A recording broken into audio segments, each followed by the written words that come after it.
नमस्कार दोस्तों, मुद्दे की बात में आपका स्वागत है।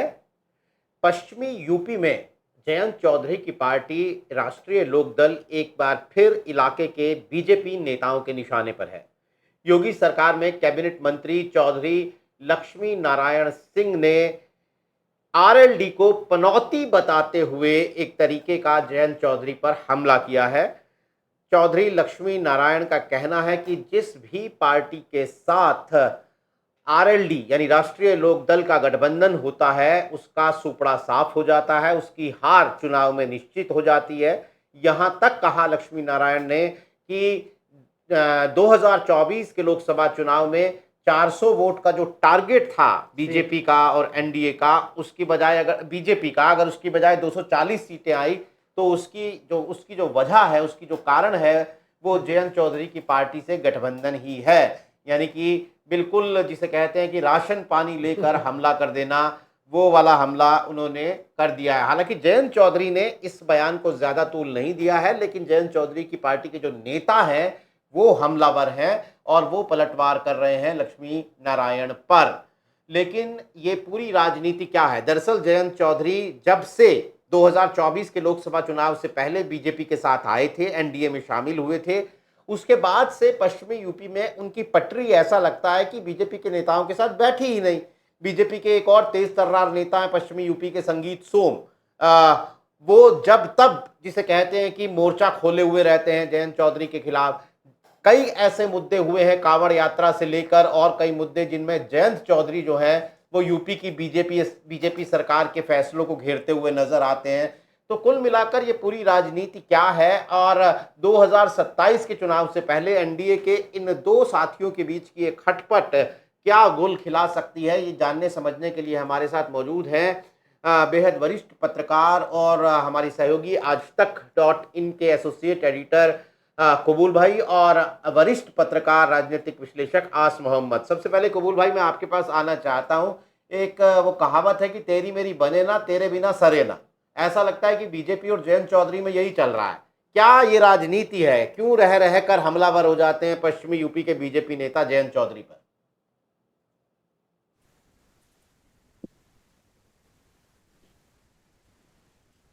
आपको आवाज आ रही है?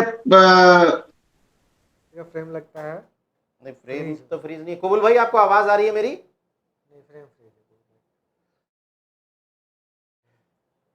जी। देश की राजनीतिक में जो बदलाव। Hello hello. हाँ जी, हाँ जी, हाँ जी, बताइए बताइए। आपको दरअसल 2024 के लोकसभा चुनाव, खासतौर से 2000 सॉरी माफी चाहूंगा, 2014 के उत्तर प्रदेश के लोकसभा चुनाव के बाद से पश्चिम उत्तर प्रदेश की राजनीति में एक बदलाव हुआ। उस बदलाव के बाद से जो भारतीय जनता पार्टी है और आरएलडी है, दोनों की सियासी केमिस्ट्री और खासतौर से दोनों का नेचुरल अलायंस नहीं बन पा रहा है। उसका रीजन ये रहा है कि उससे पहले तक अगर देखा जाए तो भारतीय जनता पार्टी के साथ आरएलडी के बेहतर तालमेल बना ले जाती थी, लेकिन मुजफ्फरनगर दंगे के बाद जो स्थितियां पैदा हुई उसके बाद से एक उत्तर प्रदेश, पश्चिम उत्तर प्रदेश में भारतीय जनता पार्टी में एक नई राजनीति ने भी जन्म लिया है। और उस तरह से देखें तो खास तौर से जो है वो संगीत सोम हो या सुरेश राणा हो, ये ऐसे नेता हैं जो 2013 के दंगे के बाद उभर कर पश्चिम उत्तर प्रदेश की राजनीति में प्रभाव बनाए। दूसरी तरफ आपने बात किया लक्ष्मी नारायण चौधरी की, तो आप पहले हम थोड़ा संगीत सोम और सुरेश राणा के जो इस बेल्ट की है, क्योंकि उत्तर प्रदेश का जो जाट है वो दो बेल्टों में डिवाइड है। एक बेल्ट ये है जो खासतौर से बागपत, मेरठ और मुजफ्फरनगर, सहारनपुर, अमरोहा और बिजनौर की बेल्ट है। दूसरी बेल्ट जो है वो बुलंदशहर, अलीगढ़, हाथरस, आगरा और की बेल्ट है। तो इन दोनों के जो बेल्ट हैं, दोनों के जो जाट हैं, उनमें बहुत सारा डिफरेंसेस है। तो जो पश्चिम उत्तर प्रदेश का जो खासतौर से मुजफ्फरनगर, मेरठ है, वहां ठाकुर बनाम थोड़ा सा जाट का भी राजनीतिक असर है और दोनों बहुत प्रभावी जातियों में से हैं। तो दोनों के साथ भी एक तालमेल न बैठने के कारण भी संगीत सोम जिस सीट से जीतते रहे हैं वहां जाट और ठाकुर वोट हैं, वहां खासतौर से सपा के साथ जो है आरएलडी का अलायंस रहने की वजह से जाटों का जो झुकाव रहा है वो जो है वो समाजवादी पार्टी का रहा, उसके कारण संगीत सोम को हार हुई। एक तो उनके अंदर ये टसन है, दूसरी तरफ जो है आप देखेंगे चाहे वो सुरेश राणा की सीट रही, वहां पे भी यही कॉम्बिनेशन काम किया है। तो एक तो जो पश्चिम उत्तर प्रदेश में ये बेचैनी जो संगीत सोम वाली है, उसकी बेचैनी ये है। दूसरी तरफ आप आइए आगरा और हाथरस वाली जो बेल्ट है, वहां पे जो खासतौर से भारतीय जनता पार्टी में स्थापित नेता हैं जिनके बात किया, वो भी इत्तेफाक देखिए जाट समुदाय से हैं। तो उस इलाके में जाटों का प्रभाव जो है वो नहीं, मतलब आरएलडी के इर्द गिर्द न सिमटे, या आप देखेंगे कि 2022 के चुनाव में, उससे पहले किसान आंदोलन हुआ, उसका भी माना गया बहुत असर रहेगा, लेकिन जब चुनाव के नतीजे आए तो उसमें आरएलडी का या किसान आंदोलन का कोई असर इस बेल्ट में नहीं दिखा। कि बुलंदशहर से लेके आगरा, अलीगढ़, हाथरस, ये जो पूरी बेल्ट है, यहाँ पे ऐसा नहीं कि समाजवादी पार्टी आरएलडी को अलायंस को सफलता मिली हो। यहाँ जो सफलता मिली वो भारतीय जनता पार्टी को मिली। लेकिन अब 2024 के लोकसभा चुनाव में जो आरएलडी बीजेपी के अलायंस हुआ, उसने एक नई बेचैनी पैदा कर दी है। लक्ष्मीनारायण चौधरी जो है, उनको लग रहा है कहीं ऐसा ना हो कि उनकी सीट शेयरिंग में उनकी सीट जो है वो आरएलडी के खाते में चली जाए। इस वजह से भी वो आरएलडी को लेके भड़ास निकाल रहे हैं। दूसरी बात एक और है कि वाकई 2024 के चुनाव में बहुत अच्छा प्रदर्शन जो है आरएलडी की वजह से जो है जो भारतीय जनता पार्टी को नहीं मिल पाया है। चाहे वो मुजफ्फरनगर की सीट रही हो, हार जाना हो, सहारनपुर रही हो, कैराना रही हो नगीना सीट रही हो, वो ये सारी सीटें हार गई हैं। इसके अलावा मुरादाबाद, रामपुर, इस इलाके में अच्छा खासा जाट वोट है। इसके बावजूद जो है वहां पे गठबंधन के अलायंस को जीत मिलना और बीजेपी अलायंस की हार हो जाना और बीजेपी कैंडिडेटों को, तो ये मुझे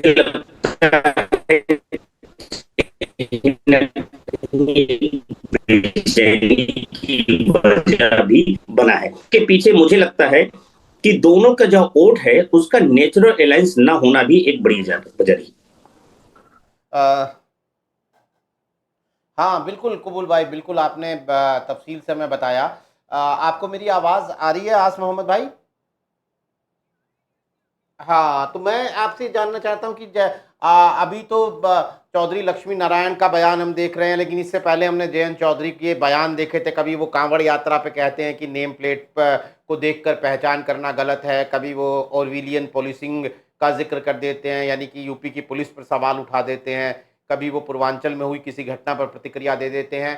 तो क्या ये लगातार ये एक नेचुरल गठबंधन तो था ही नहीं कभी? जब 2024 में भी आए थे तब भी ये कहा गया था कि ये नेचुरल अलायंस तो है नहीं जयंत चौधरी का, उन्होंने विभिन्न वजहों से बीजेपी के साथ गठबंधन किया है।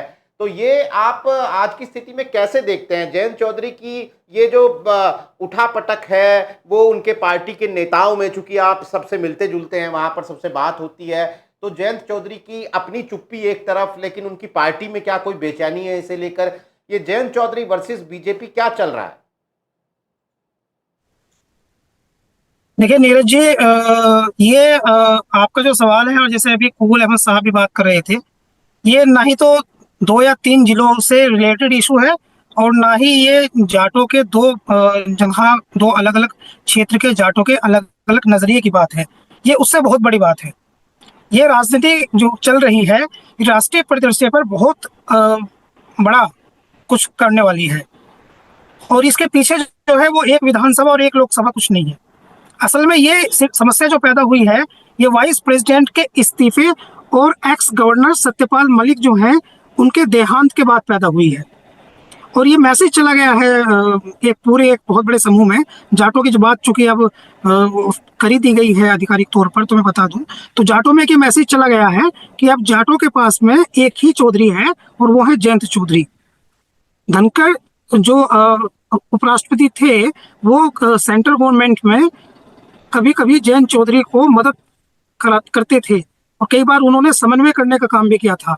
बीच में जब जयंत चौधरी गए थे, तो अब पता चल रहा है कि उपराष्ट्रपति धनखड़ जो हैं, चूंकि वो संवैधानिक पद पर थे, तो उस समय ये बात सामने नहीं आई थी, लेकिन अब चूंकि उनका रिजाइन हो चुका है, अब ये बात सामने आई है कि जयंत चौधरी को भारतीय जनता पार्टी में शामिल होने में उनकी भी कोई किसी प्रकार की कोई मदद शामिल थी उसमें। इसके तो अब ये है। दूसरी बात, चौधरी लक्ष्मी नारायण जो है, उनका बयान है, चूंकि उन्होंने ये कहा, देखिए उन्होंने क्या कहा, उन्होंने कहा कि आरएलडी जहां जाती है वो पार्टी जो है समाप्त हो जाती है, उसका सूखा साफ हो जाता है, अगले चुनाव में वो हार जाती है। लेकिन इसके उलट आप देखें तो देश की राजनीति में तो दो बात बहुत चर्चा में रही हैं कि एक तो रामविलास पासवान जी और एक चौधरी अजीत सिंह जी दिवंगत, दोनों के दोनों से बड़ा कोई मौसम वैज्ञानिक नहीं है। जिसकी भी सरकार बनती थी इनको पहले ही पता चल जाता था और ये उस पार्टी में शामिल हो जाते थे, उस सरकार के साथ आ जाते थे और बाद में मिनिस्ट्री में रहते थे। चौधरी अजीत सिंह जी भी कई अलग अलग राजनीतिक दल के साथ रहे और मिनिस्ट्री में रहे मजबूत तरीके से। तो यहाँ पर ये है मुख्य बात कि उत्तर प्रदेश में एक बहुत बिग राजनीतिक मूवमेंट है इस समय। और वो मूवमेंट ये है कि अभी ये एक बिल्कुल अलग नजरिया है, लेकिन अभी 2 दिन पहले आपने देखा कि कॉन्स्टिट्यूशन क्लब का जो चुनाव हुआ है उसमें संजीव बालियान को चूंकि हार मिल गई, तो उत्तर प्रदेश में कुटुंब परिवार करके राजपूत विधायकों की एक मीटिंग हुई और ये मैसेज गया कि चूंकि रूडी राजपूत हैं तो उनको जिताने में उत्तर प्रदेश के मुख्यमंत्री योगी आदित्यनाथ ने किसी प्रकार से मदद की, और अगर नहीं की तो ट्विटर पर, फेसबुक पर उनके साथ के फोटो वायरल हुए।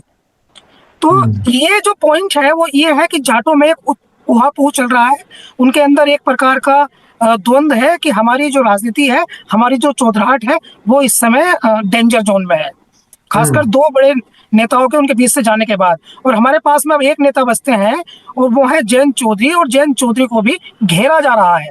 तो ये जो बयान चौधरी लक्ष्मी नारायण का है, जो सवाल आपने नीरज जी पूछा कि कुछ स्थानीय लोगों में इसका क्या रिएक्शन है, तो ये जो बयान चौधरी नारायण का है, जो छाता से विधायक है, उनका जो बयान है उसका बहुत हार्ड रिएक्शन है जाटों में और बड़ी नाराजगी है।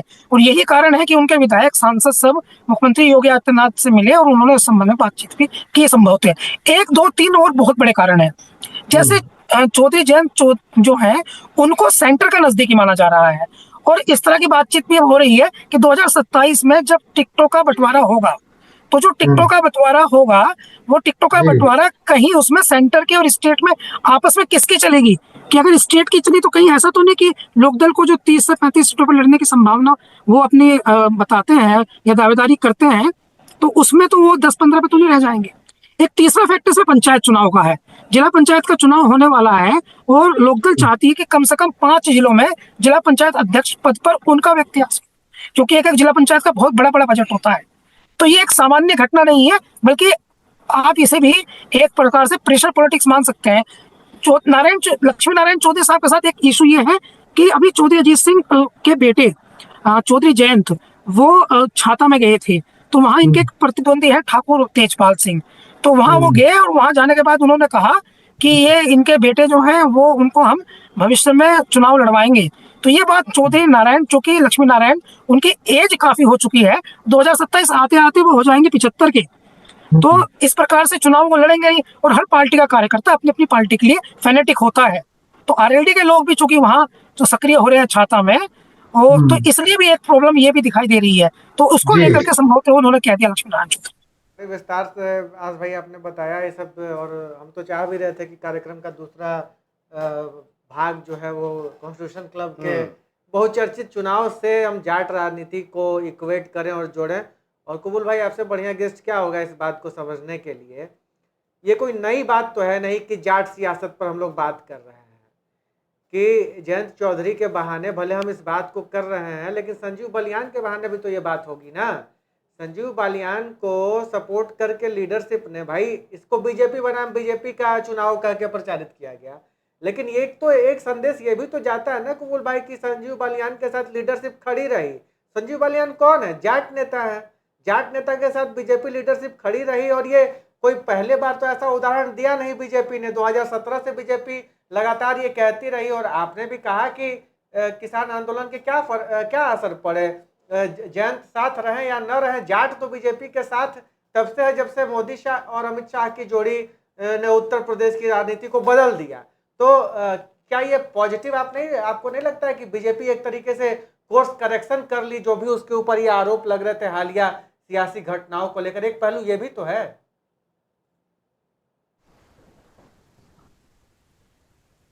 देखिए, निश्चित तौर पे जिस बात की तरफ आपका इशारा है, चाहे वो धनखड़ का इस्तीफा रहा हो या सतपाल मलिक के ऊपर जो जब तक वो रहे उनका जो मुखर आवाज रही या उनके ऊपर सीबीसीआईडी जो भी उनकी जांच एजेंसियां जो उनके निशाने पे रहे, उसके बाद इसको जाट अस्मिता के साथ जोड़ा गया।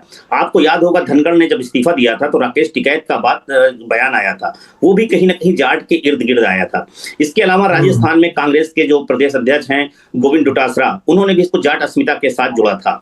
लेकिन आप अगर देखें तो निश्चित तौर पे ऐसे समय में अगर वो संजीव बालियान जो है तो चुनाव लड़ते हैं और जिस तरह से भारतीय जनता पार्टी की टॉप लीडरशिप इसमें खुल के तो नहीं कौन उनके साथ, क्योंकि ये चुनाव संसदीय जो सांसद हैं उनका एक क्लब का चुनाव था, लेकिन जिस तरह से ये चुनाव हुआ और चुनाव में जिस तरह से संजीव बालियान क्योंकि जाट समुदाय से हैं और राजीव प्रताप रूडी ठाकुर समुदाय से हैं, तो इसमें एक जाति का एंगल भी तलाशा गया और इसमें जाति संगठन भी पूरी तरह से सक्रिय नजर आए हैं। जहां जाटों का एक समर्थन जो है कहीं ना समर्थन है वो राजीव प्रताप रूडी के साथ खुल के रहा है। मैं आपको बता दूं कि दिल्ली में डटे रहे, यहाँ तक कि धनंजय सिंह जो पूर्व सांसद हैं वो भी दिल्ली में रहे।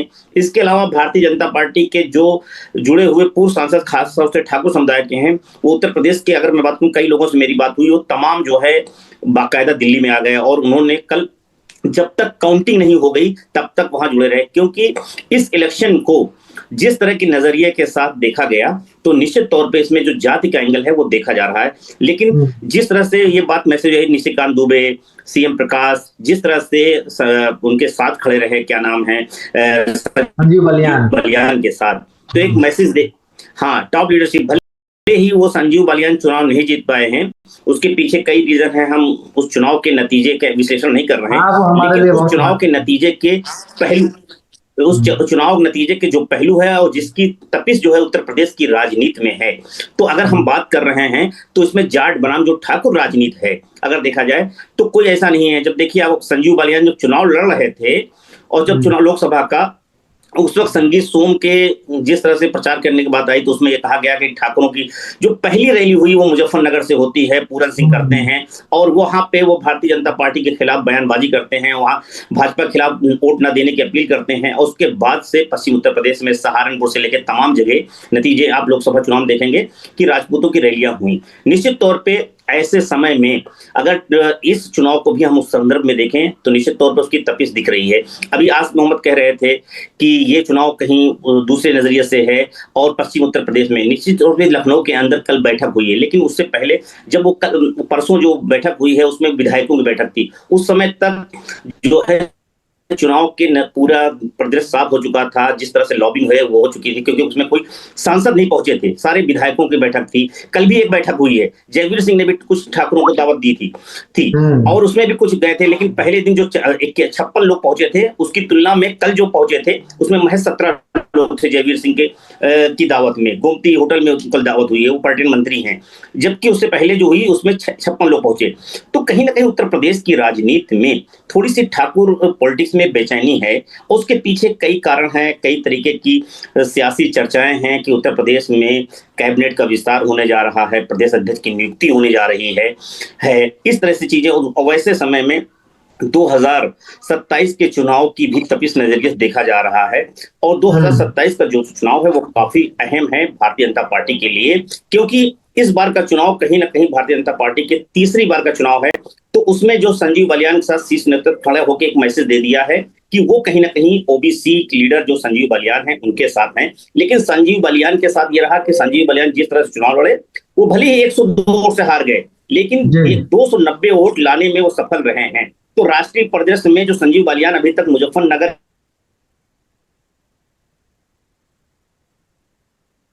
कबूल भाई का भाई आपका नेटवर्क में कुछ आज दिक्कत है, मैं आस भाई के पास जाता हूँ।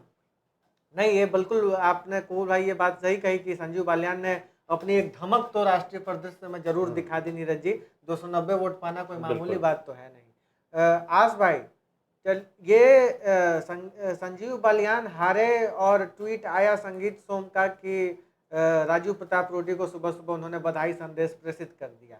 ये कोई नहीं, मतलब कोई ऐसा नहीं था जिसको आप एंटिसिपेट नहीं कर सकते हैं। इस बात की संभावना तो है और एक खुलकर मुखर विरोध है, लेकिन ये जो उत्तर प्रदेश के, खास करके पश्चिमी उत्तर प्रदेश के हिस्से में, और आप भी यहाँ कुटुंब बैठक का जिक्र कर ही रहे थे कि राजपूत विधायकों की बैठक होली है, राजपूत बनाम ये जाट का जो भी नैरेटिव बन रहा है, इस बीच में अखिलेश यादव के लिए क्या मौके हैं? अखिलेश यादव के लिए कुछ बनता है इसके बीच में कि ये तो ऐसा तो नहीं है ना कि बॉल बीजेपी अपने में ही खेल ले रही है, अखिलेश यादव को कुछ मिल ही नहीं रहा है? क्या ऐसा भी है कि कोई संभावना है विपक्ष की, इंडिया अलायंस की, अखिलेश यादव की इस पूरे विवाद में कुछ बन रही है कि बीजेपी अपने में खेलेगी, अपना स्कोर बढ़ाएगी?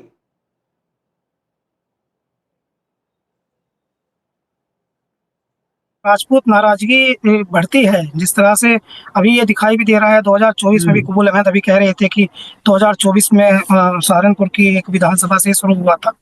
तो अगर ये नाराजगी बढ़ती है तो मेरा जो पॉलिटिकल थॉट है वो ये है कि समाजवादी पार्टी को इसका लाभ जो है वो कम मिलेगा, और जो राजपूत बिरादरी का वोट है वो संभवतः नए समीकरण तलाश कर बसपा की तरफ जाना ज्यादा पसंद करेगा, क्योंकि मायावती जी ने जो अभी रसड़ा के विधायक उमाशंकर सिंह को राखी बांधी है वो भी एक प्रकार का संदेश है। तो राजपूत जो है वो संभवतः ये पसंद करेगा कि वो बसपा के साथ जाए और वहां से वो 20-25 विधायक अपने जिता के ले जाए, अगर ऐसी स्थिति आती है तो, ताकि वो बाद में किसी सरकार के बनने की स्थिति में एक दबाव बनाने की स्थिति में हो। तो सपा के साथ जाने की संभावना कम है, क्योंकि सपा का जो पीडीए वाला फॉर्मूला है उससे सवर्ण जातियां जो है समाजवादी पार्टी से वोटिंग के आइडिया के आधार पर दूर है। तो एक तो ये है, हालांकि समाजवादी पार्टी इसकी कोशिश करेगी जरूर, लेकिन वो किस प्रकार से करेगी, उसमें पीडीए के जो लोग हैं पिछड़े दलित अल्पसंख्यक, वो भी जब सवर्णों को अधिक प्रतिनिधित्व मिलता है, जैसे माता प्रसाद पांडे जी हो या कोई भी हो, तो ये पीडीए के लोगों में इस बात की नाराजगी होती है, वो नाराजगी मुखरता के साथ सामने आती है। तो सपा को इसका लाभ मिलने वाला है, इसमें मुझे थोड़ा सा संशय है। मैं ये मानता हूँ कि ऐसा हो सकता है। ऐसा इसलिए हो सकता है क्योंकि राजपूतों में भी अपनी ताकत को मजबूत करने की बात चल रही है। आपको पता है किसने ट्वीट लिखा है? मुझे नहीं पता आपकी नजरों से गुजरा है नहीं गुजरा है, लेकिन आज एक ट्वीट वायरल हो रहा है जिसमें लिखा है राजनाथ सिंह 1 और अमित शाह 0। तो इस तरह का भी, और वो किसी सामान्य व्यक्ति ने नहीं लिखा, वो राज्यसभा सांसद हैं महाराष्ट्र की प्रियंका चतुर्वेदी, उनका वो ट्वीट है। तो इसका मतलब तो स्पष्ट है कि कोई बात तो है जो कन्फ्लिक्ट है। अभी जयंत चौधरी का जहां तक प्रश्न है, तो धनखड़ जी के रिजाइन और सत्यपाल मलिक जी के दिवंगत हो जाने के बाद जाटों की सहानुभूति जयंत चौधरी के साथ में ज्यादा हो गई है, अधिक हो गई है। उनमें ये मैसेज चला गया है कि हमारा जो नेता है, अब एक ही नेता बचा है, इसे संभाल लो। हाल ही का जो जाट समाज के दूसरे नेता हैं जो दूसरी राजनीतिक पार्टियों में है, उनमें इस बात को लेकर के थोड़ा सा अंदर से ये है कि ये तो जयंत जो है उन्हीं की तरफ सारा समाज चला गया है। तो जयंत चौधरी की ताकत में तो इजाफा हुआ है। जहां तक अखिलेश यादव के साथ आने का प्रश्न है, तो उस बारे में अभी कहना जल्दबाजी है। मैंने कुछ लोगों से बातचीत की थी जो आरएलडी से जुड़े हैं, उनसे बातचीत करने में भी ये बात सामने आई है कि अभी तो ये कहना जल्दबाजी है कि कितनी सीटें हमको देंगे या नहीं देंगे, लेकिन पहले तो हम जिला पंचायत चुनाव में देख लेते हैं कि यहाँ हमें कितना सम्मान मिलता है, और 2027 में अगर हमें अपेक्षित सम्मान नहीं मिला तो हम, जरूरी नहीं है कि भारतीय जनता पार्टी के साथ ही रहे, फिर हम विकल्प तलाश लेंगे। तो सारी स्टोरी जो है वो इस बात की है कि जयंत चौधरी खुद को मजबूत करना चाहते हैं, और अब समाज जो है वो उनको इन दोनों नेताओं के चले जाने के, एक के इस्तीफा देने के बाद और एक के दिवंगत हो जाने के बाद, उनको मजबूत करना चाहता है। अमीश जी नहीं, बिल्कुल सही बात है। और ये जो राजनीति है जाट बनाम ठाकुर की, ये हमने 2024 से पहले भी अमीश याद होगा कि अचानक ये एक बहुत नैरेटिव चला पूरे उत्तर प्रदेश में कि ठाकुर जो हैं वो नाराज हैं और बीजेपी को उनकी नाराजगी और बीच में भुगतनी पड़ेगी। लगातार लगातार विवादों में रही है। जी कबूल भाई आपका जो फ्रेम है ना वो हॉरिजॉन्टल हो गया, मतलब उसको थोड़ा सा अगर आप फोन घुमा लें अपना, तो दरअसल ठीक है। हाँ ठीक है, ये ठीक है। हाँ, चीज ये है कि जो इस बात की ओर इशारा किया है, पश्चिम उत्तर प्रदेश में जो जितनी बड़ी संख्या जाट की है, मैं कहता हूं उतना ठाकुर की नहीं है, लेकिन ठाकुर उतनी ताकत में से कम भी नहीं है। आप देख लीजिए, चाहे वो मेरठ हो, मुजफ्फरनगर हो, नोएडा हो, बुलंदशहर हो या फिर गाजियाबाद हो, यहाँ बड़ी संख्या में है। इसके अलावा थाना भवन का इलाका है, वहां भी राजपूत वोट अच्छा खासा है। अमरोहा में भी राजपूत वोट अच्छा खासा है। एक चीज यह है कि पश्चिम उत्तर प्रदेश में है। दूसरी बात यह है कि आरएलडी के साथ और जयंत चौधरी के साथ, जयंत चौधरी निश्चित तौर पे अभी फिलहाल की तारीख में वो मोदी सरकार के साथ हैं। कैबिनेट में मंत्री हैं, जाटों के नेता के तौर पे स्वीकारता है, लेकिन कभी भी वो जाटों के पूर्व उत्तर प्रदेश के नेता नहीं बन पाए हैं। खास तौर से चाहे वो किसान आंदोलन एक बड़ा आंदोलन था, उसके बाद पश्चिम उत्तर प्रदेश में जो ब्रज का इलाका है या फिर ये जो नोएडा से हमने बताया बेल्ट में, उनकी कोई भी राजनीतिक असर यहाँ नहीं दिखा। वही हाथरस है जहां पे उन्हें जबरदस्त तरीके से विरोध हुआ उनका। आपको देखा होगा जब लड़की के मामले में जाते हैं, बलात्कार वाले मामले में, और वहां पे जिस तरह से उनके साथ पुलिस का बर्ताव हुआ, उसके बावजूद अगर वहां पर उनको राजनीतिक फायदा नहीं मिलता तो मुझे लगता है जाटों के नेता के तौर पे वो स्वीकार नहीं। दूसरी बात यह है कि आज भाई अभी कह रहे थे कि धनगढ़ के इस्तीफे और सतपाल मलिक के बाद, लेकिन मैं कह रहा हूं कि इसके बावजूद खास तौर से जयंत चौधरी भारतीय जनता पार्टी के साथ बने रहेंगे, कैबिनेट का हिस्सा रहेंगे, और कैबिनेट का वो समाजवादी पार्टी के साथ या दूसरी पार्टी के साथ तभी जाने की स्थिति में होंगे जब वो ये देखेंगे कि वहां सरकार बनाने की स्थिति क्या होती है। मुझे लगता है चुनाव में वो हमेशा जिस अलायंस के साथ रहते हैं और वो हमेशा जब बदलते हैं, वो चाहे उनके पिताजी रहे हों चाहे जयंत चौधरी, ये चुनाव जीतने के बाद अपना पाला बदलते हैं।